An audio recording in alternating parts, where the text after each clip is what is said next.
नमस्कार, सुप्रभात, स्वागत सबरंग कार्यक्रम में आप सभी का।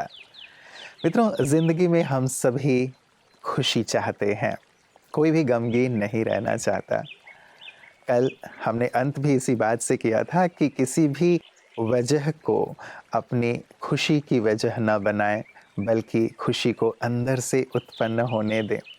लेकिन ये भी सत्य है कि जीवन की आपाधापी में हम अपने लिए वक्त नहीं निकाल पाते, इसीलिए चीज़ों में खुशी की तलाश करते रहते हैं।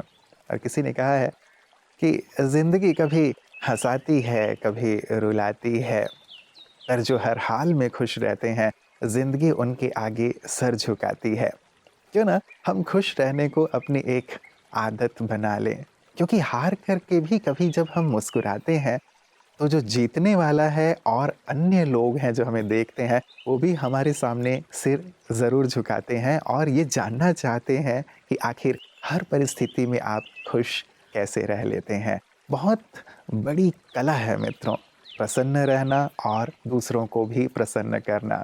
तो आज के सबरंग में खुशी की ही बात, आज का सबरंग खुशी को और आपके खुशनुमा जीवन को समर्पित।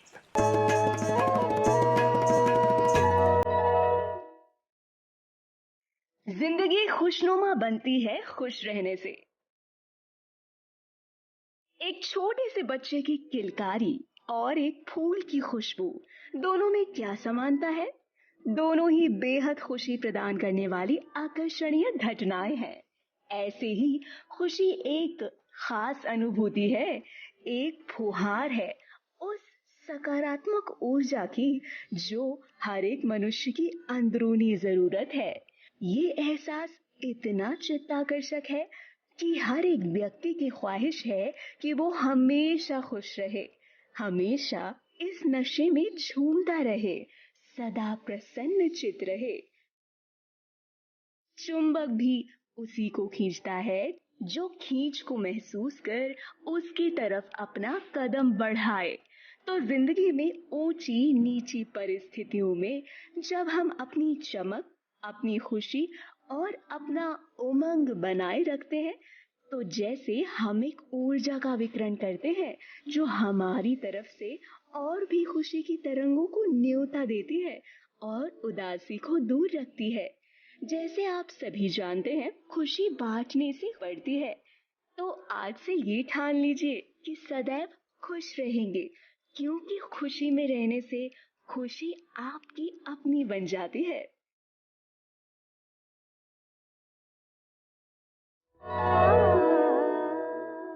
मित्रों, एक टीचर ने अपने स्टूडेंट्स को एक होमवर्क दिया। उन्होंने अपने सभी स्टूडेंट्स को एक-एक थैला दे दिया, प्लास्टिक बैग। उसमें टमाटर, आलू बहुत ही सड़ने की स्थिति में थे, वो दे दिए, पुराने थे। कहा कि इसे धो के ही तुम्हें चलते रहना है, घर जाओगे तो भी अपने हाथ में कैरी करके रखना है, जहाँ भी जाओगे कैरी करके रखना है। दूसरे दिन आए, तीसरे दिन आए, अब वो सड़ने लगे, उसमें से बदबू आने लगी, अब उसमें मच्छर मक्खियाँ भी पैदा होने लगी। स्टूडेंट्स ने कहा, सर ये तो बड़ा भारी सा होमवर्क आपने दे दिया है, कब तक हम इसे ढो कर के चलते रहेंगे? अब तो इसमें मच्छर मक्खियाँ भी पैदा हो गई हैं। स्टूडेंट्स थोड़े बड़े थे, समझदार थे, इसलिए उन्होंने सोचा ये ज़रूर कि टीचर ने ज़रूर किसी कारण से ये होमवर्क हमें दी है। जब वो पूरी तरह से सड़ने लगे थे, बदबू आने लगी थी, मच्छर मक्खी पैदा होने लगे थे, तब टीचर ने कहा कि जानते हो मैंने तुम्हें ये होमवर्क क्यों दिया था? जैसे ये अब किसी काम के नहीं रहे, इन्हें हमें फेंक देना चाहिए। वैसे ही जो बातें काम की नहीं हैं, उन्हें भी हम ढोकर चलते रहते हैं पास्ट की बातों को, और वो मच्छर मक्खियाँ पैदा करके हमें परेशान करती रहती हैं, हमें अस्वस्थ करती रहती हैं मानसिक और शारीरिक रूप से।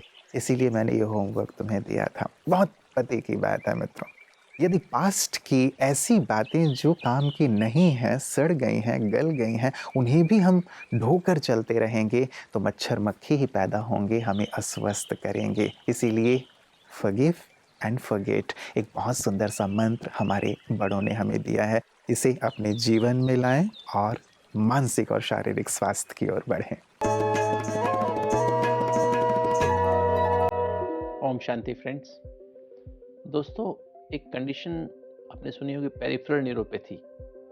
ये जो पेरिफेरल नर्व्स होती हैं, जो हमारे दिमाग से और स्पाइनल कॉर्ड, पीछे रीढ़ की हड्डी में जो स्पाइनल कॉर्ड है उससे निकलती हैं, और ये लगभग 45 सेट ऑफ नर्व्स हैं। जैसे 45 नर्व्स राइट साइड में, 45 लेफ्ट साइड में, और ये सारे शरीर में लगभग हमारे जो जितने भी बॉडी के टिश्यूज़ हैं, लगभग 80,000 अरब कोशिकाओं से हमारे 8 बॉडी सिस्टम्स बने हुए हैं, उन सब में ये नर्व्स जाती हैं, और ये जाकर के वहाँ से फिर सेंसेशंस, वहाँ पे जो भी काम चला उसके सेंसेशंस को लेकर के फिर वो वापस ब्रेन को मैसेज देती है। अगर ये इन नर्व्स में कुछ ना कुछ अगर बीमारी हो जाती है, उसको हम पेरिफेरल न्यूरोपैथी कह देते हैं। डायबिटीज़ के पेशेंट्स को ज़्यादा होती है, जैसे ग्लव्स यहाँ तक के लगभग हाथ, जहाँ तक हम जुराब पहनते हैं, सॉक्स पहनते हैं, वहाँ तक कि हमारे पैर सुन हो जाते हैं। वहाँ जैसे टिंगलिंग एंड नमनेस, जैसे लगता है कि सुन हो गए और चींटियाँ जैसे काट रही हैं, या बर्निंग सेंसेशन होती है, कई बार जल रहा है जैसे कुछ, या कई बार बहुत ज़्यादा फीलिंग, टच हमें बहुत ज़्यादा फील होता है। कई बार हमें हैंड्स ग्लव्स नहीं पहने हुए तो लगता है हमें पहने हुए हैं।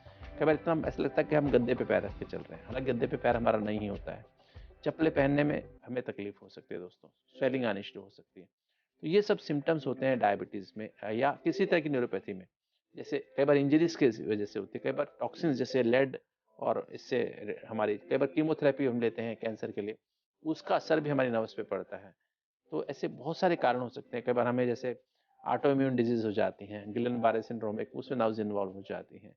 ऐसे काफ़ी सारे कारण हो सकते हैं। कई बार पोल्यूशन की वजह से भी ऐसे हमारे फूड्स के अंदर ऐसे केमिकल्स होते हैं जो हमारे न्यूरोपैथी कर सकते हैं दोस्तों। अगर हम बेसिक कॉज को ट्रीट कर दें, जैसे डायबिटीज़ है, आपको डायबिटीज़ को ठीक कंट्रोल रखें,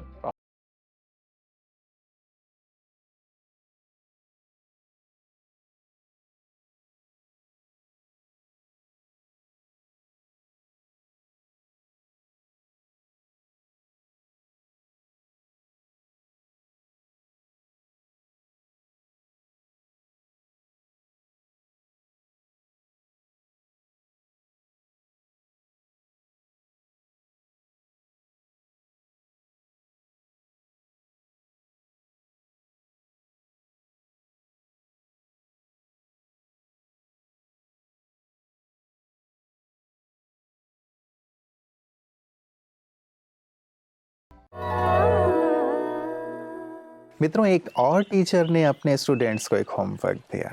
उन्होंने इस बार ये कहा कि सभी अपने अपने नाम की स्लिप लिखो। छोटे छोटे पेपर उन्होंने दे दिए थे और कहा एक ही बर्तन में उसे डाल दो। एक घड़ा नुमा बर्तन था। उन्होंने कहा जैसे मैं 1 2 3 कहूँगा सब अपने हाथ डालना और अपने अपने नाम की स्लिप ढूंढना। उन्होंने 1 2 3 कहा, सब ने हाथ डाले, सब ने निकाले, जो भी निकाले टूट फूट गए और किसी के हाथ में किसी के नाम की पर्ची नहीं आई। उन्होंने कहा ठीक है, अब दोबारा हम यही एक्सरसाइज करेंगे, फिर से अपना नाम लिखो, उसी में डालो, और अब जैसे ही मैं 1 2 3 कहूँ अपना हाथ डालना, शांति से बाहर निकालना, जो भी स्लिप तुम्हारे हाथ में आए जिसके नाम की हो उसे वो स्लिप दे देना।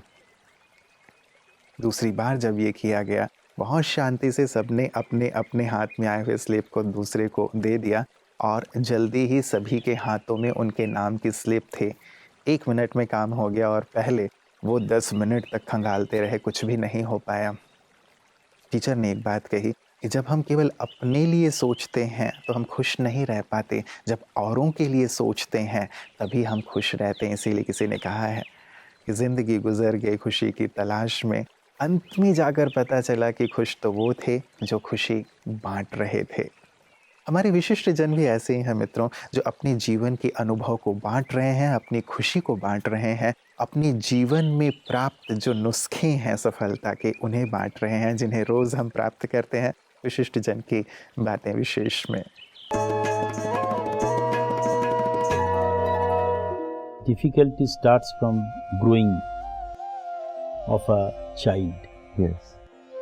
Because the parents and the teachers to bring the child in a proper manner so that the everything imbibes in him, including the morality. Yes. And then he will flourish after having such morality within him. I would say it is also our failure. Discipline, dedication and devotion. 3 things are necessary now.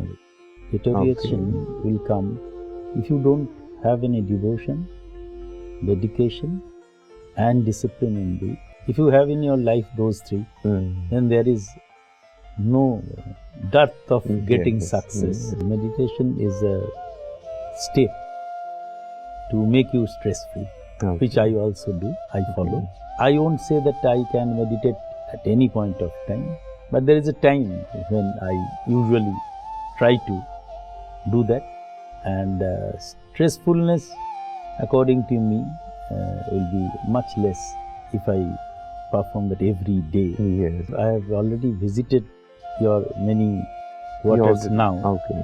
and I have seen that your meditation, it's a first and foremost step Yes. to give a step towards spirituality.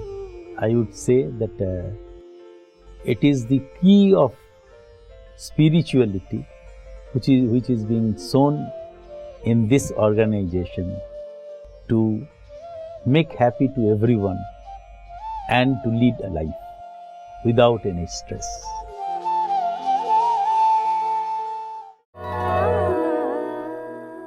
मित्रों, एक बार एक व्यक्ति गौतम बुद्ध जी के पास पहुंचा और उसने कहा कि I want happiness. Buddha ji ने कहा, remove I, that is ego, and remove want, that is desire, and see you are left with happiness only. कितनी सुंदर सी बात है ना। आई को हटा दो, वॉन्ट को हटा दो, यही चीज़ें हमारी खुशी में बाधक बन रही हैं। लेकिन ये भी एक बहुत बड़ा प्रश्न कि कैसे इस ईगो को हटाएं, कैसे इस डिज़ायर अर्थात इच्छा को हटाएं। ये अध्यात्म हमें सिखाता है कि कैसे इन चीज़ों से सहज रूप से हम अपने आप को ऊपर उठा सकते हैं। और यही आध्यात्मिक नुस्खे, तरीके हमें ब्रह्मा कुमारी सिखा रही हैं। उनके इन्हीं सुंदर कार्य को, सेवाओं को हम देखते हैं पीस न्यूज़ हाइलाइट्स में।